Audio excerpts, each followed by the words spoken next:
So the first phase is, of course, attract, as I mentioned.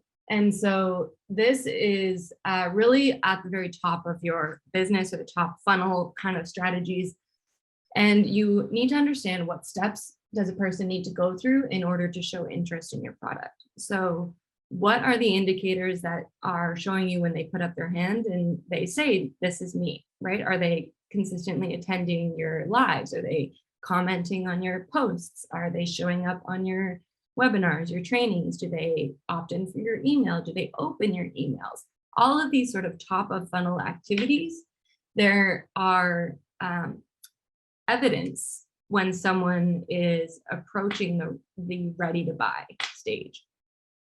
Now, this is going to be different for each and every single business and every single industry. And sometimes it can be, separate for different markets within the same industry. So we're not going to dig into the specifics of this here, right? That's a lot of the work that you're doing with Jim and Cindy, but it's important to understand that that is its own segment. And getting people to just put up their hand, whatever the put up their hand kind of conversion event is the thing that you need to identify. And that is section number 1 of your business. Section number 2 is, of course, when they are ready to close. So what sales motions do you use to win customers with predictability? And so, of course, you're going through the event process, which is an incredibly time-tested, bomb-proof strategy to building your revenue, is to host an event and then leverage that event as the catalyst for a larger sales offer. And so what are the different motions that you're using to support that? Now, event is just one. There's other things. If you think about the event as like the sun in the center of that sales event, then there's going to be other things circling the sun that will support this. So what email strategies, what retargeting strategies are you using to support this close event? And how can you measure and understand whether or not they're predictable? And we're going to talk about that shortly. The third stage is, of course, deliver. So what steps do you need to do to deliver value to customers based on what you've offered them?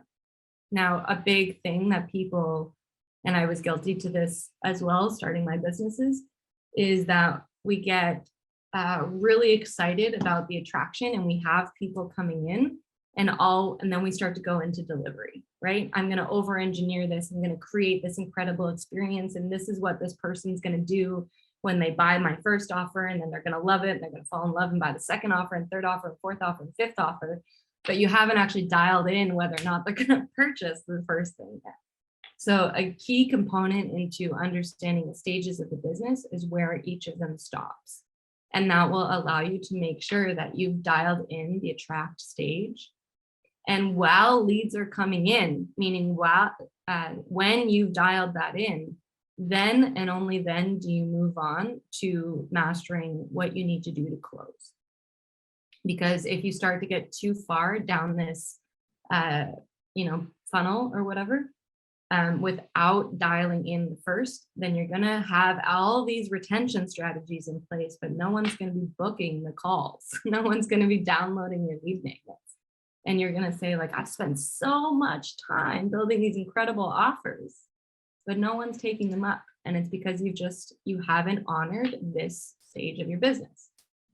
Once you do, though, you'll be able to focus on close. Once you've dialed in the close, then you can really start to dial in and perfect or master how you're going to deliver, which is a hard stage because most entrepreneurs are perfectionists and we want to give, and we can't let it be out into the public until we're like totally proud of it.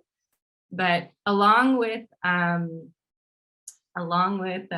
I'm sorry, Jim, whatever you said about tattooing on your wrist, also tattoo, and I'm not even kidding you, I had this written on permanent marker on my hand for a solid 2 years. MVP. Who knows what that stands for? Any guesses?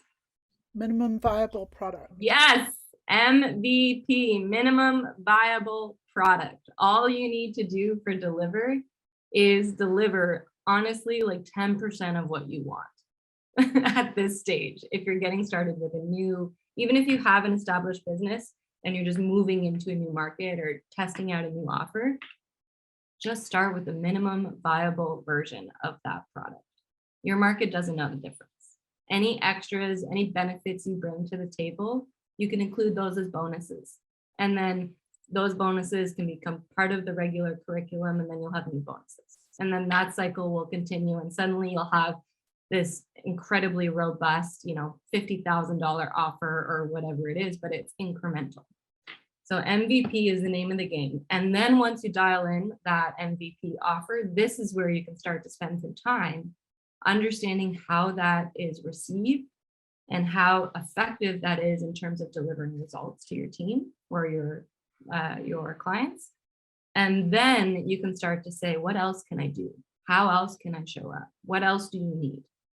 And then you start to create the ascension ladder and the plans and your like VIP retreats. You can have the title like VIP retreats at the very top of your profit pyramid, and you can just live there as a title. You don't actually have to have anything else defined, because at that stage, you're delivering on a different product.